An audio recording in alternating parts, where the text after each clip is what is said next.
오늘 함께 은혜 받을 말씀은 누가복음 4장 14절에서부터 22절까지 말씀입니다.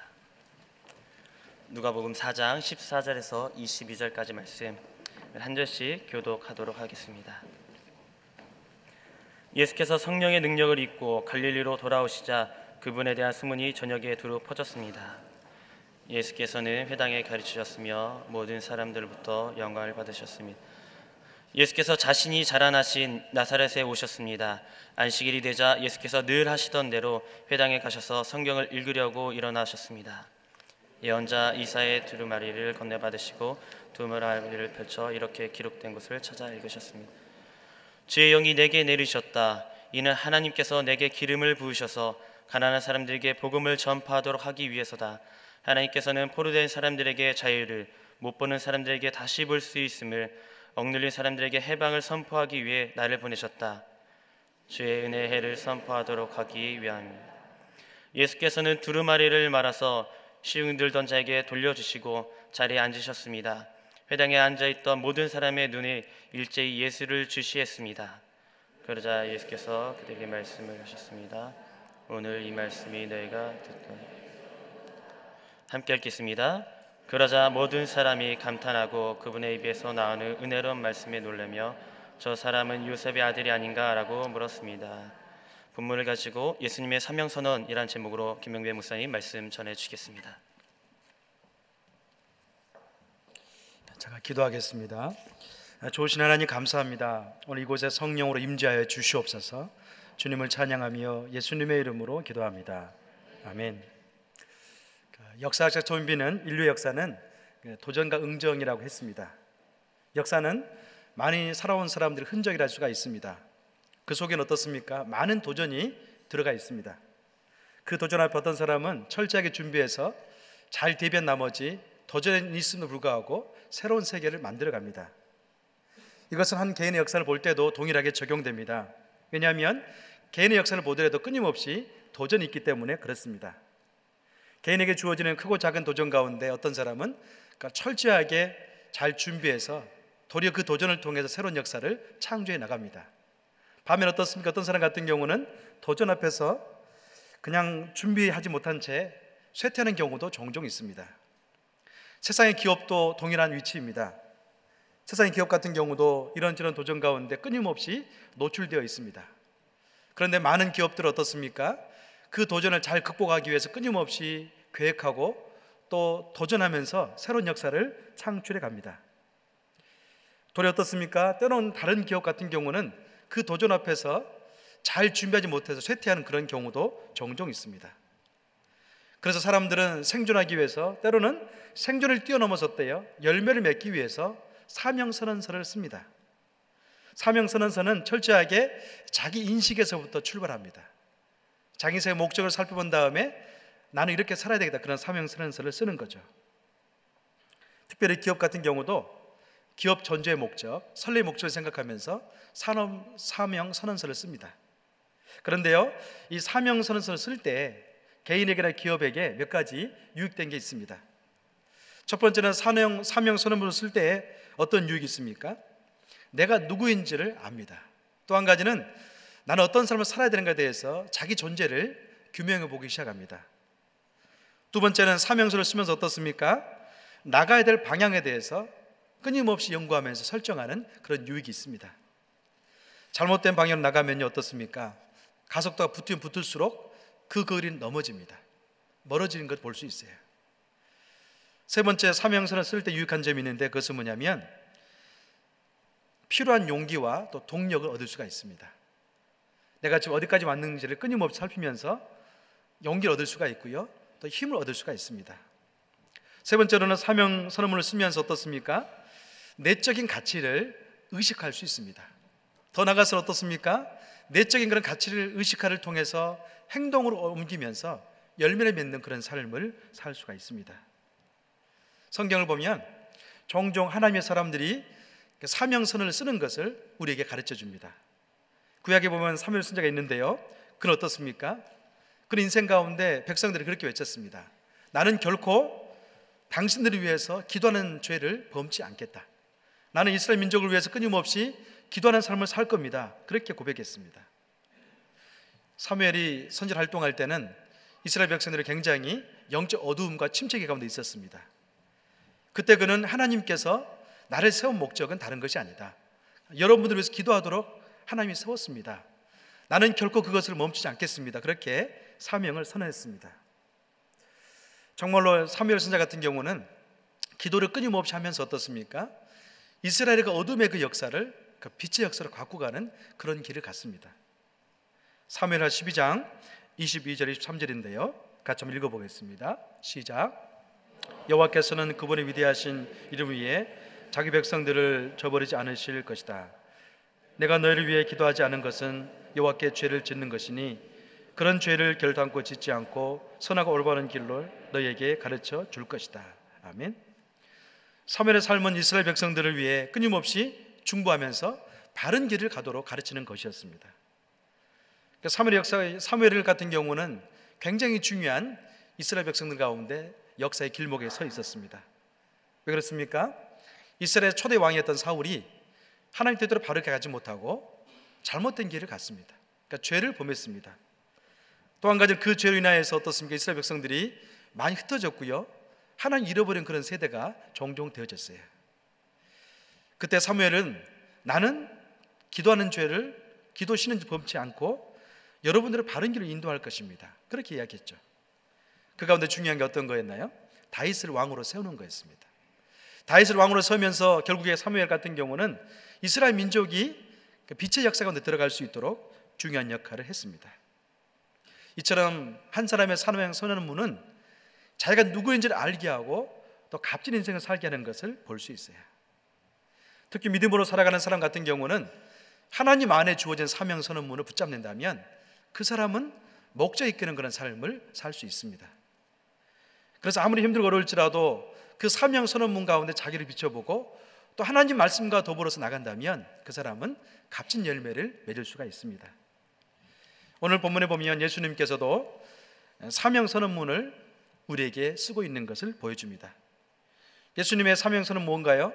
왕 중에 왕으로서 또 메시아로서 이 땅에 그분이 왜 왔는가 우리에게 보여줍니다. 예수님은 메시아로 등장했지만 그에게는 또한 많은 영적 도전이 있었습니다. 한때 그는 세례요한에게 세례를 받으면서 하나님 확신 가운데 있었지만 어떻습니까? 또 사단에게 시험 받는 적도 있었습니다. 또 한 가지는 그는 이제 갈릴리로 가고 또 나사렛 갔지만 잠시 환영을 받았지만 그 인생 또한 많은 주변 사람들에게 핍박받는 그런 삶을 살았습니다. 여러분 종종 그런 생각하지 않습니까? 왜 예수님께서 메시아였는데 하나님이셨는데 이분은 메시아의 그 길을 갈 때 시험이 자꾸 있었고 핍박이 있었는가? 혹시 이분이 메시아가 아닌가? 그런 생각 해본 적 있지 않습니까? 또는 여러분 가운데 그런 마음 갖지 않습니까? 내가 분명히 하나님 안에 선택함을 받았고 지금은 주님의 일을 감당하고 있는데 왜 내게는 이런 시험거리도 많이 있고 어려움도 많이 있는가? 정말 이 길이 주님이 주신 길이 맞는가? 그렇게 생각해 보지 않았습니까? 사람들은 때로는 어떻습니까? 힘들고 어려울 때 자기를 돌아봅니다. 그때 우리가 중요하게 할 게 한 가지 있습니다. 그것은 뭐냐면 사명선언서를 써보는 겁니다. 내가 누구인지를 따져보고 또 한 가지는 내가 왜 이 길을 가야 되는가? 핍박 있고 어려움이 있을지라도 가치가 있다면 가야 되지 않겠습니까? 예수님은 지금 사명서를 통해서 그분이 왜 이 땅에 오셨고 어떤 길을 가야 되는가? 네 가지를 우리에게 이야기합니다. 17절과 18절 말씀 같이 읽어보겠습니다. 시작. 예언자 이사야의 두루마리를 건네받으시고 두루마리를 펼쳐 이렇게 기록된 곳을 찾아 읽으셨습니다. 주의 영이 내게 내리셨다. 이는 하나님께서 내게 기름을 부으셔서 가난한 사람들에게 복음을 전파하도록 하기 위해서다. 하나님께서는 포로된 사람들에게 자유를, 못 보는 사람들에게 다시 볼 수 있음을, 억눌린 사람들에게 해방을 선포하기 위해 나를 보내셨다. 아멘. 18절 말씀 같은 경우는 분명하게 네 가지의 사명이 예수님에게 주어졌다는 것을 우리에게 볼 수 있습니다. 첫 번째는 무엇입니까? 하나님께 나를 기름 부으신 이유는 가난한 사람들에게 복음이 증거되기 위해서 그렇다, 그렇게 이야기하고 있습니다. 첫 번째 예수님의 사명은 다른 것이 아니었습니다. 복음 전파했는데 그것도 가난한 사람들에게 복음을 증거되기 위해서 보냈다고 말씀합니다. 예수님은 메시아로 오셨고 왕 중 왕으로 오셨지만 그는 기름 부으면서 어떻습니까? 하나님의 대사로서의 자기를 찾고 있습니다. 대사는 그 나라를 대표하는 사람들입니다. 예수님 어떤 분이었나요?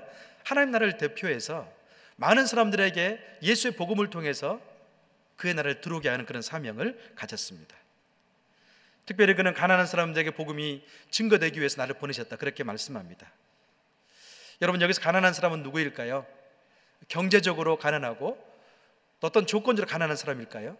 물론 그것도 맞을 수가 있습니다. 그러나 여기 가난한 사람은 그러니까 심령이 가난한 사람을 이야기합니다. 자신 한계 가운데 갇혀서 때로는 비참한 그런 사람들, 예수님의 그 사랑이 아니고서는 결코 일어날 수 없는 그런 사람들을 향해서 그분 오셨다고 말씀합니다. 예수님은 이 말씀을 산상수훈 가운데 그렇게 적용합니다.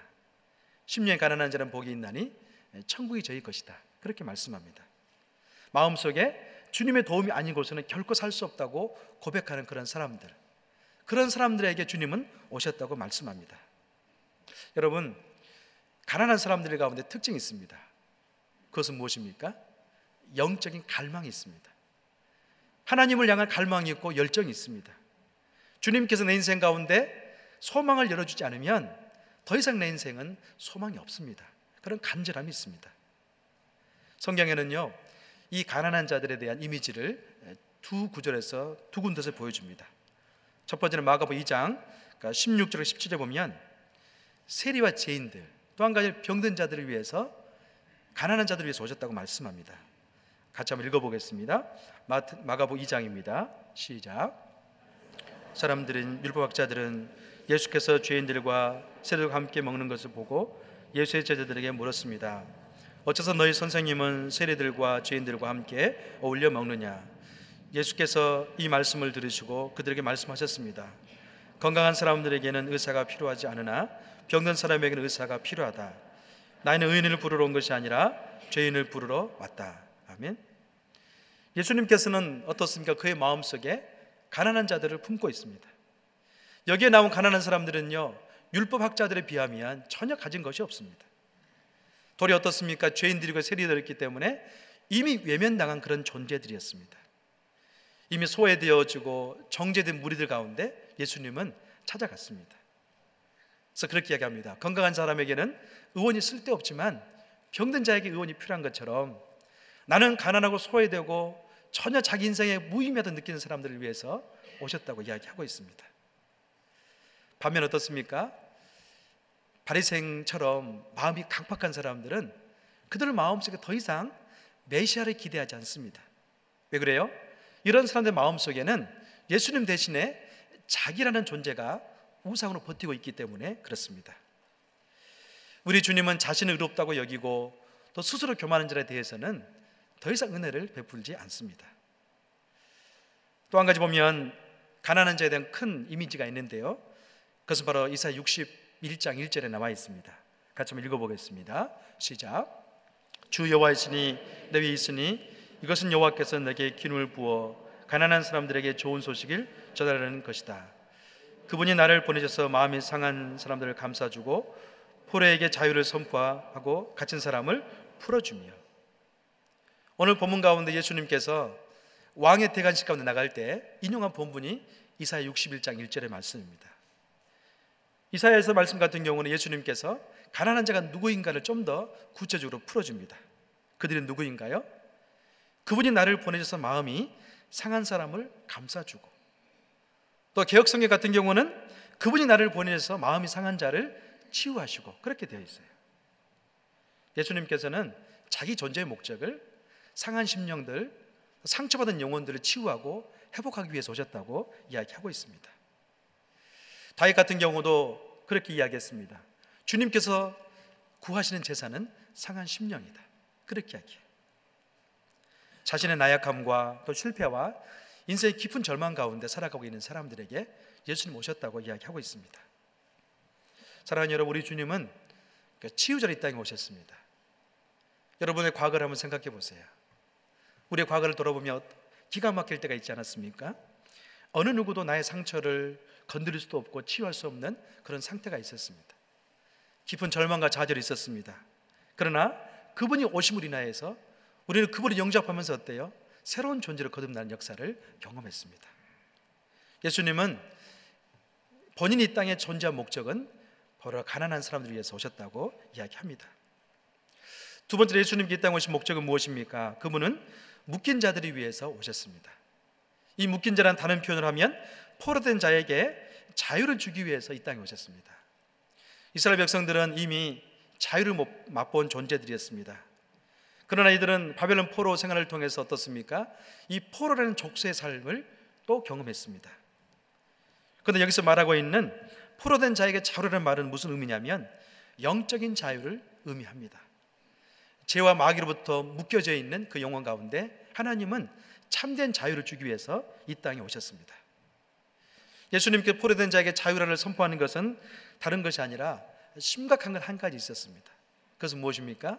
이 당시에 예수님과 겨루어서 끊임없이 갈등을 일으키고 싸웠던 존재가 있어요. 그들이 누구인가요? 유대인들이었습니다. 종교 지도자들이었습니다. 그들은 철저하게 율법 가운데 얽매여 있으시면서 그 사상을 통해서 많은 사람들을 포로로 얽매이기 시작했습니다. 어느 누구도 행위에 따라서, 또 어느 누구 어떻습니까? 존재 출생에 따라서 이미 포로로 묶인 거예요. 이방인들은 그들 가운데 전혀 근접할 수도 없었습니다. 그럼 우리 예수님은요, 포로에 된 갇힌 자에게 자유를 주었습니다. 율법이란 잘못된 종교사상 가운데 구원의 빛을 못 본 사람들에게 어때요? 예수님은 자유를 주기 위해서 이 땅에 오셨다고 이야기하고 있습니다. 여러분, 하나님께서 저와 이루어 주신 자유는요, 어떤 행위를 통해서는 결코 이루어진 자유가 아닙니다. 믿음을 통해서 줄 수 있는 그런 자유를 선포합니다. 바울은 갈라디아 교인들에게 끊임없이 강조한 게 있었습니다. 그것은 어떤 거였습니까? 자유를 강조했습니다. 율법에서 나온 자유가 아니라 믿음을 통해 나온 의로운 자유를 강조했습니다.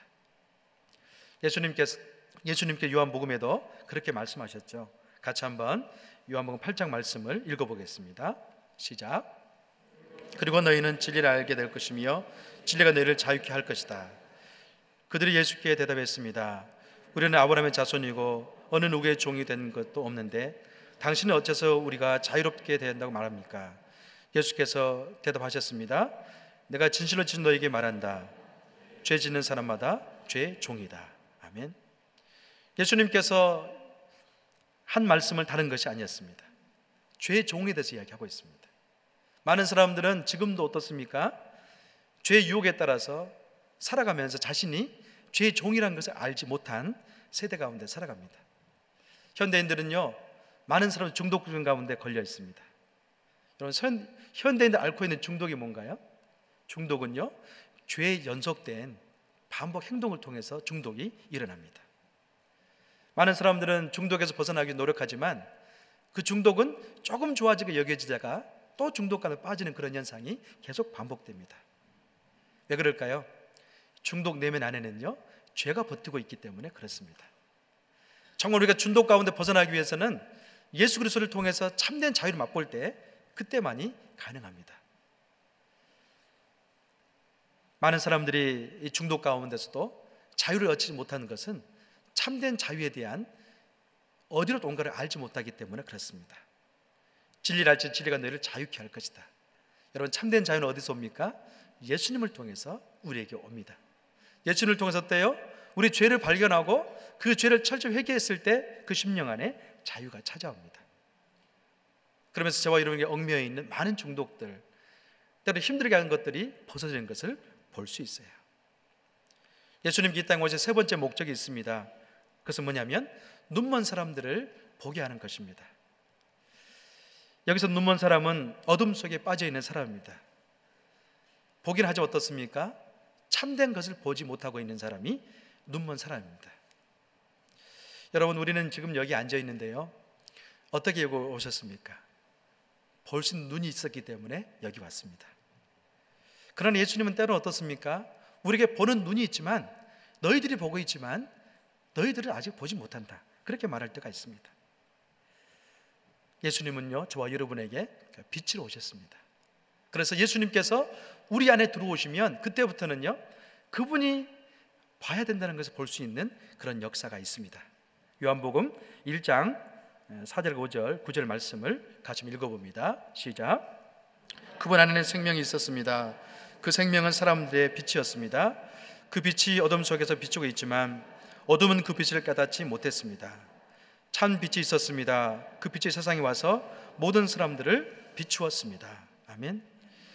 예수님께서는 눈먼 자들을 다시 보기 위해서 빛으로 이 땅에 오셨다고 이야기하고 있습니다. 그분을 받아들이면 어떻습니까? 저와 여러분은 눈으로 보이는 것 외에 영적으로 볼 수 있는 것을 볼 수 있다. 그렇게 성경은 이야기하고 있습니다. 여러분, 심각한 문제는 무엇입니까? 그러니까 저와 여러분이 착각하고 있는 겁니다. 육신에 보는 걸 통해서 다 봤다고 착각한 것이 우리들의 문제입니다. 세상은 예수님은요, 우리에게 빛으로 오셨는데 우리의 눈을 통해서 보는 것 이상의 것이 있다는 것을 분명히 강조합니다. 예수님은 그런 의미에서 천국의 안과 의사이십니다. 육신의 안과 의사는 어떻습니까? 만약에 백내장에 걸리면 수술을 통해서 백내장의 그 모든 것을 제거하고 다시 보게 합니다. 그러나 우리가 예수님 안에서 참된 안과 의사이신 천국의 안과이신 그분을 만나면 어떻습니까? 우리의 눈에 비닐이 벗겨집니다. 그 다음에는 보는 것 이상의 세상을 볼 수 있는 그런 눈이 뜨이기 시작합니다. 바울은 그런 눈을 가지고 있었습니다. 바울은 담대하게 어떻습니까? 자신의 삶을 통해서 매일매일 천국을 보면서 상급 주어지는 삶에 대해서 볼 수 있는 눈이 있었습니다. 로마서 8장 24절 말씀인데요, 같이 한번 읽어보겠습니다. 시작. 이는 우리가 이 소망 가운데 구원을 받았기 때문입니다. 그러나 눈에 보이는 소망은 소망이 아닙니다. 보이는 것은 누가 소망하겠습니까? 아멘. 바울 같은 경우 로마서 8장 가운데 분명히 강조합니다. 우리의 소망은 눈에 보이는 것이 아닙니다. 눈에 보이는 것이 소망이라면 누가 소망하겠습니까? 누가 그것을 보려고 노력하겠습니까? 이미 보인 건데 그렇게 이야기하고 있어요. 사랑하는 여러분, 우리는 예수님께서 못 보는 자들에게 보기 위해서 왔다는 것은 다른 메시지가 아닙니다. 영적인 눈을 통해서 우리가 눈이 띄어지기를 원하고 있는 그분의 메시지가 있습니다. 모세 일생을 보면 히브리서 11장에 보면 아름다운 신앙의 고백이 있습니다. 그래서 어떤 건가요? 그런 고백을 했습니다. 히브리서 기자 같은 경우 모세를 묘사할 때 자기 앞에 놓인 이집트의 보화를 버리고 하나님의 사람으로 고난받기를 즐거워했다. 왜냐하면 그는 상 주신 이를 바라봤기 때문이다. 그렇게 이야기하고 있어요. 모세 같은 경우 다른 사람이 아니었습니다. 못 보는 것을 볼 줄 아는 사람이 바로 모세였습니다. 동일한 세상에 살지만 이 땅에 썩어 없어질 왕궁의 그런 모든 부활을 버리고 그런 주님을 바라볼 수 있었기 때문에 그에게 영적인 소망, 보이지 않는 걸 쫓는 그런 삶이 그에게 있었습니다. 사랑하는 여러분, 우리는 예수님께 이 땅에 오셔서 그분의 사명 선언을 하시고 그분의 역사를 통해서 어떻습니까? 이미 우리는 그런 삶을 살고 있는 존재들입니다. 보이지 않는 것들을 향해서 나가고 있는 그런 놀라운 존재들이 저와 여러분입니다. 네 번째로 예수님의 사명 선언 가운데 한 가지는 뭐냐면 억눌린 자들에게 해방을 주기 위해서 그분 오셨다고 이야기하고 있습니다. 억눌린 사람들에게 해방을 준다는 것은 진보주의 신학자들 같은 경우는 사회적인 구원을 이야기합니다. 다시 말하면 어떤 인권 유린이라든지 어떤 잘못된 법 구조 때문에 억압된 사람들에게 해방을 주기 위해서 예수님 오셨다고 이야기합니다. 그 메시지 같은 경우도 우리가 깊이 묵상하고 또한 사회적으로 실천해야 될 복음의 한 방향입니다. 그러나 또 한 가지 어떤 건가요? 영적으로 억눌려 있는 자들을 위해서 그분이 오셨다는 메시지를 전하고 있습니다. 사단의 권세 아래 놓여 있는 영혼은 늘 피폐한 삶을 살 수밖에 없습니다. 사단의 권세에 놓여 있는 사람은요, 늘 두려움 가운데 자기 인생을 살지 못합니다. 사단은 잠시 이 땅에 왕으로 있으면서 저와 여러분을 끊임없이 어떻습니까? 하나님과 멀게 하고요, 죄를 짓게 합니다. 실제로 예수님은 공생애 동안에 많은 귀신들을 쫓아내고 억눌린 사람들에게 해방을 선포했던 분이셨습니다. 요한일서 3장 8절 말씀인데요, 같이 한번 읽어보겠습니다. 시작. 죄를 짓는 사람은 누구나 마귀에게 속해 있습니다. 마귀는 처음부터 죄를 짓는 삼아왔기 때문입니다. 하나님의 아들이 나타나신 것은 마귀의 일을 멸하시기 위한 것입니다. 아멘. 예수님 이 땅에 오신 목적을 분명히 요한일서 3장 8절 말씀 같은 거 어떻습니까? 이야기합니다. 하나님 아들이 이 땅에 나타나신 것은 다른 것이 아니라 마귀의 일을 없게 하기 위해서 하신 것이다. 마귀 가운데 억눌려서 참된 자유와 인생의 목적과 행복을 모르고 사람들에게 그 마귀를 없게 하기 위해서 예수님께 이 땅에 오셨다고 이야기하고 있습니다. 여러분, 하나님 나라는요, 억압된 나라가 아닙니다. 하나님 나라는 어떤 억압된 상태 가운데서 인격을 빼앗겨버린 그런 나라가 아닙니다. 주님 나라 어떤 나라입니까? 자유가 있습니다. 그 안에 해방이 있습니다. 그 안에 행복이 있습니다. 예수님께서는 사단의 권세 아래에 있는 사람들 가운데 해방을 주기 위해서 이 땅에 오셨다고 이야기하고 있습니다. 여러분, 예수님께서는 이 네 가지 사명서를 통해서 자신을 인식했습니다. 또 한 가지 어떻습니까? 나는 인생 가운데 이것을 이루기 위해 살 것이다, 그렇게 고백합니다. 심지어 그는 어떻습니까? 이것을 이루기 위해서 십자가를 마다하지 않고 그 고난의 길을 갔습니다. 여러분, 우리는 누구나 잘 알고 있습니다. 또 한 가지 어떤 건가요? 예수님께서 그 사명선에 따라서 감으로 인하여서 그 은혜를 우리는 누구보다 많이 잘 누리고 있습니다. 이제 한 가지는 오늘 본문 가운데 중요한 게 있는데, 그것은 뭐냐면 이 사명선언문에 대해서 저와 여러분에 대해서도 은혜 받은 자로서 책임을 묻고 있다는 겁니다. 여러분, 사명선언문 순회에는요 항상 그 밑에 중요한 정신이 있습니다. 그것은 무엇인가요? 타인을 향한 배려입니다. 또 한 가지는 타인을 향한 섬김의 태도입니다. 예수님은 섬김의 리더십을 통해서 저와 여러분에게 생명을 주는 놀라운 역사를 감당했습니다. 여러분, 그렇다고 이제 우리도 사명선언서에 대해서 한번 생각할 필요가 있습니다. 그것은 무엇인가요? 바울이 우리에게 이야기해 주고 있습니다. 사도행전 20장 24절 말씀 같이 읽어보겠습니다. 시작. 그러나 나는 내 달려갈 길과 주 예수께 내게 주신 사명, 곧 하나님 은혜의 복음을 증거하는 사명을 다 완성하기 위해서라면 내 생명을 조금도 귀한 것으로 여기지 않습니다. 바울의 그 사명사 가운데 가장 중요한 것은 사도행전에 나와 있는 이 본문입니다. 바울은 진정으로 승리할 수 있었던, 바울이 될 수 있었던 것은 이 사명서를 이루기 위해서 그는 열정적인 삶을 살았기 때문에 가능했습니다. 주변 사람들은요, 바울이 예루살렘 올라가려고 했을 때 다 반대했습니다. 그곳에 가면 당신 체포될 겁니다. 죽을 수도 있습니다. 그렇지만 어떻습니까? 그는 거기서 멈추지 않았습니다. 왜냐하면 이 섬김의 마음을 통해서 그가 갔을 때 많은 사람들이 구원받는 사실을 알았기 때문에 그렇습니다. 예수님은 온 인류에게 은혜해, 구원해를 주기 위해서 사명서를 작정하고 그 길을 그는 갔습니다. 결국 어떻습니까? 그 섬김을 통해서 온 인류는 생명을 얻게 되었고 그의 선택이 옳은 거였다는 것이 증거됐습니다. 사랑하는 성도 여러분, 만약에 저와 여러분 가운데 하나님께서 또 이 시간에 우리에게 사명선언문을 쓸만한 그런 시간이 주어진다면 여러분은 무엇이라고 쓰겠습니까? 우리에게는 주님께로부터 온 마음을 가진 믿음의 그런 사명서가 필요합니다. 만약 우리가 정말로 하나님 안에서 온 믿음을 가지고 사명서를 쓰고 그걸 실천하기 위해서, 섬기기 위해서 실천한다면 분명히 큰 역사가 일어날 것입니다. 어느 선교단체에 사명선언문이 있습니다. 아주 간단하지만 자기가 누구인지를 고백하고 있고 또 무엇을 해야 하는지를 분명히 나타내고 있습니다. 그리스도를 아는 것, 그리스도를 모든 사람에게, 모든 민족에게 알게 하는 것. 내가 스스로 그리스도를 알아가는 것이 나의 존재의 목적이고 또 뭡니까? 내가 알게 된 그리스도를 모든 사람에게, 모든 민족에 알게 하는 것이 그 선교단체의 존재의 목적이었어요. 여러분, 집에 가시면 오늘 꼭 한번 사명선언을 한번 적어보시길 바랍니다. 나는 누구이고 나는 무엇 때문에 존재하는가? 가정에서 나의 사명선언서는 믿는 부모로서의 나, 믿는 남편으로서의 나, 믿는 아내로서 나는 어떤 존재인가? 또 믿는 자녀로서 나는 부모에게 어떤 존재인가? 또 직장에서 나의 사명서를 적어보세요. 직장에 많은 직원들이 있지만 믿는 사람으로서 나의 위치가 있고 나의 사명이 직장 안에서 있습니다. 우리가 그걸 써본다면 직장에서 그냥 우왕좌왕 보낸 것이 아니라 분명하게 자기를 느끼면서 살 수 있을 겁니다. 여러분, 교회에서 또한 여러분의 사명서를 적어보세요. 주님의 종으로서 또 주님을 섬기는 사람으로서 나를 생각한다면 우리에게 주어진 십자가가 그때부터 보이기 시작할 것입니다.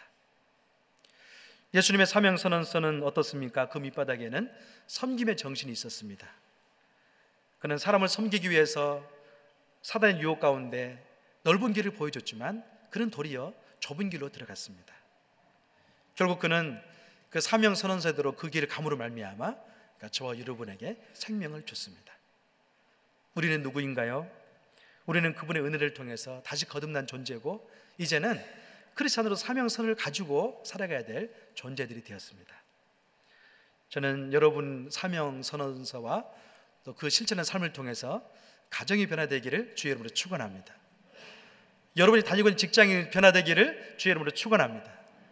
우리가 섬기는 교회가 그리스도를 풍성히 알아갈 뿐만 아니라 더 많은 사람들이 그리스도를 나타내기 위해서 또 선교하기 위해서 갈 수 있는 그런 교회가 되기를 주의 이름으로 축원합니다. 아멘. 이 시간 같이 기도하겠습니다. 이 시간 같이 한번 기도하기 원하는 것은 여러분 가슴에 손을 한번 얹어 보시기를 바랍니다. 이 시간 하나님께서 저와 여러분에게 펜을 주시면서 내가 너에게 많은 은혜를 줬는데 너는 너의 인생을 어떻게 생각하고 너에게 어떤 사명이 있는지를 적어보라고 말씀한다면 여러분은 무엇이라고 적겠습니까? 이 시간 같이 한번 기도하고 싶은 것은 하나님, 나도 예수님처럼 이제 이 시대의 작은 예수가 되어서 남을 섬기고 남을 살리는데 우리 인생을 드리는 삶을 살 수 있도록 도와주시옵소서.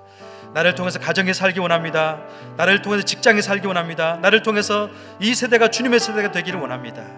시간 같이 한번 기도하겠습니다. 할렐루야. 살아계신 하나님 아버지, 하나님 아버지의 귀한 사랑 은혜를 우리 가운데 주여 베풀어 주셔서 감사합니다. 하나님, 예수님께서는 분명히 자기 존재에 대해서 깨닫고 또 네 가지 그런 사명을 선택하면서 그 길을 통해서 저와 여러분에게 값지는 종을 주었습니다. 하나님, 우리 인생을 통해서 또한 아버지 하나님, 이런 놀라운 역사를 주님 감당할 수 있도록 주여 도와주시옵소서. 하나님, 아버지 하나님, 끊임없는 도전과 또 응전의 그런 삶이 있습니다. 그 도전 앞에 우리가 주저앉게 도와주시고 머무르지 않게 도와주시고 하나님 말씀을 통해서 끊임없이 주님께 나가는 그런 삶을 살 수 있도록 하나님 아버지 역사해 주시옵소서. 주님의 성령의 은혜를 주가 주님 부어주시고 하나님 아버지의 놀라운 역사 가운데 주님께서 아버지 함께 하시기 원합니다. 성령으로 주여 충만하게 도와주시고 하나님 아버지의 권능과 능력 가운데 주가 주님 역사해 주셔서 우리 인생을 통해서도 사명이 성취되어지는 그런 삶을 살 수 있도록 하나님 아버지 역사해 주시옵소서. 성령으로 기름 부어 주시옵시고 하나님 아버지의 놀라운 역사를 통해서 주여 이끌어 주시기 원합니다. 아버지여 도와주시옵소서. 성령 충만하게 도와주시고 하나님 아버지의 권능과 능력 가운데 주님께서 아버지 역사하기 원합니다. 주여 임하여 주시옵소서. 시간 같이 한 번 더 기도하고 싶은 것은 이번 주에 한국 교회의 명절인 구정이 끼어 있습니다. 구정만 되면 나는 예수 믿었지만 아직도 제사 드리는 가정 가운데 가야 될 우리 성도님들도 계십니다. 또 예배가 없는 그런 친척 가운데 가야 되고 부모님 댁 가야 될 분도 있습니다.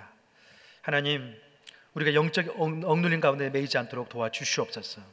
말씀과 성령으로 충만하게 도와주셔서 믿지 않는 부모들과 형제간들에게는 예수의 복음을 전할 수 있는 기회가 되게 도와주시고 예배가 없는 곳에는 예배를 드릴 수 있는 순간 될 수 있도록 구정을 회복시켜 주시옵소서. 시간 같이 한번 더 기도하겠습니다. 할렐루야. 살아계신 하나님 아버지, 이번 주 아버지 하나님 한국 고유 명절인 구정이 끼어있는 주간입니다. 하나님 아버지, 주의 역사에 주시옵소서. 우리 성도님들 영적 담대함을 가지고 아버지의 가정을 방문할 수 있도록 주여 도와주시옵소서. 그래서 아버지 하나님, 이 구정 때 아버지 하나님 예수의 복음을 전할 수 있도록 주여 도와주시고 어둠의 역사가 빛으로 바뀔 수 있는 그런 순간 될 수 있도록 하나님 임하여 주시옵소서. 성령으로 주같이 충만하게 도와주시고 하나님 아버지의 크신 권능과 능력 가운데 오늘의 주같이 역사하기 원합니다. 주여 우리 가운데 말씀을 기름 부어주시고 성령으로 기름 부어주셔서 능력 있게 주님 가정의 그 구정의 역사를 밖에 나갈 수 있도록 하나님 아버지의 귀한 사랑 은혜 가운데 주님께서 아버지 역사해 주시옵소서. 예수님의 그 복음과 하나님 아버지의 능력을 통해서 우리가 새롭게 죽여나갈 수 있도록 아버지 역사해 주시옵소서. 하나님 아버지 임하시곤 합니다. 성령의 능력을 주어 부어 주옵소서. 아버지 함께 하시곤 합니다. 살아계신 하나님 아버지, 오늘 우리 가운데 예수님께서 걸었던 그 사명 선언문을 보여주셔서 감사합니다. 그분의 길을 통해서 우리는 생명 얻게 되었고 소망과 꿈이 있는 그런 사람이 되었습니다. 주님, 우리의 소망이 이 땅에 보이는 것이 아니라 영원한 소망을 꿈꿀 수 있도록 우리 가운데 영적인 눈을 열어 주시옵소서. 아버지 하나님, 또한 이제 우리를 통해서 사명 선언문이 쓰여지기 원합니다. 우리가 주의 말씀을 실천함을 인하여서 작은 예수로서 이 땅을 새롭게 변화시키고, 가정을 변화시키고, 직장을 변화시키는, 교회를 새롭게 하는 그런 삶을 살 수 있도록 우리를 붙잡아 주시옵소서. 아버지 하나님, 또 이번 주에는 구정 명절이 있는 주간입니다. 우리 성도님들을 말씀과 성령으로 기름 부어 주셔서 많은 친척들을 만날 때, 부모를 만날 때 화목할 수 있도록 주님 도와주시고, 혹 예수 믿지 않는 그런 억눌린 가정이 있다면 이번 기회를 통해서 그들 예수 믿는 역사가 일어날 수 있도록 하나님 선용하여 주시옵소서. 예배가 드려질 수 있도록 아버지 역사에 주시옵소서. 주께 모든 것을 맡기오며 예수님의 이름으로 기도합니다. 아멘.